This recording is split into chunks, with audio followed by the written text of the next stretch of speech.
বিসমিল্লাহির নাহমাদুহু ওয়া নুসাল্লি আলা রাসূলিল কারীম আম্মা বাদ। দেশ ও প্রবাসে যে যেখানে শুনবেন সবাইকে সালাম, শুভেচ্ছা, অভিনন্দন।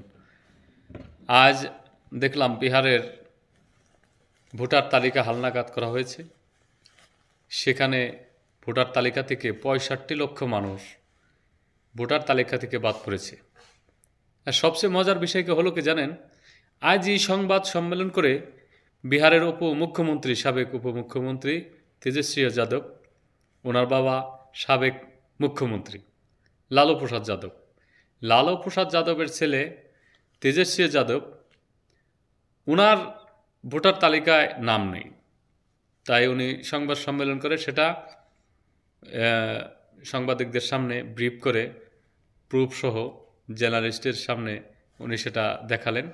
তো আশ্চর্য একটা জিনিস, কোথায় কোথায় আপনার এই ভোটার তালিকা থেকে বেশিরভাগ মানুষ বাদ পড়েছে সেটা আপনাদেরকে বলবো, এবং বিভিন্ন সংবাদের রিপোর্ট।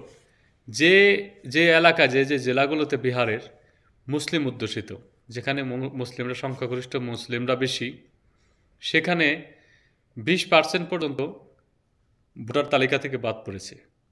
তো এই দেখেন বিজেপির কেমন একটা গেম। তো কারণ বিজেপি এই নির্বাচনে কিন্তু ভালো করতে পারেনি। নরেন্দ্র মোদী নিজে বলেছিলেন আপকি বার 400 পার, তো 400 তো পার করতে পারে নাই, অর্ধেক করে ফেলাইছে। তো যাই হোক, এখন যে গেম শুরু করছে, কখনো সে বাংলা ভাষায় কথা বললে তাদেরকে মারধর করা হচ্ছে তার সরকারের, তার যেখানে সরকার আছে তার রাজ্যগুলোতে, বিজেপি শাসিত রাজ্যগুলোতে, কখনো বাংলাদেশি বলে চালিয়ে তাদের উপরে অত্যাচার করা হচ্ছে বাংলাদেশি অনুপ্রবেশকারী বলে, এবং অনেককে বিভিন্ন জায়গা থেকে সাগরেও ফেলে দেওয়া হচ্ছে, কখনো কাউকে রোহিঙ্গা বলা হচ্ছে, অথচ তাদের কিন্তু ভারতের কাগজপত্র রয়েছে, আধার কার্ড রয়েছে, ব্যাংক কার্ড রয়েছে, সব কিছু রয়েছে।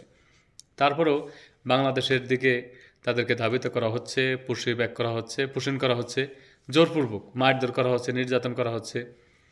তো মিনিস্ট্রি হিউম্যান রাইটস ওয়াচের রিপোর্টে এগুলো উঠে এসেছে।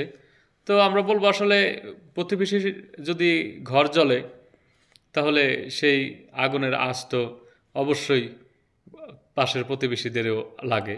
তো ভারত আসলে কোনো শান্তিপ্রিয় দেশ না, কারণ এই বিজেপি সরকার আসার পরে ভারত যে একটা ভারতের ঐতিহ্য, একটা সম্প্রদায় সম্প্রীতি ছিল, সেকুলার একটি রাষ্ট্র আসলো, সেখান থেকে এই বিজেপি সরকার সরে এসে বিজেপি সরকার কখনো পাকিস্তান, কখনো বিভিন্ন দেশকে, বাংলাদেশকে, ছোট দেশগুলোকে তারা চাপে রাখার চেষ্টা বা চাপে রাখার নীতিতে রয়েছে।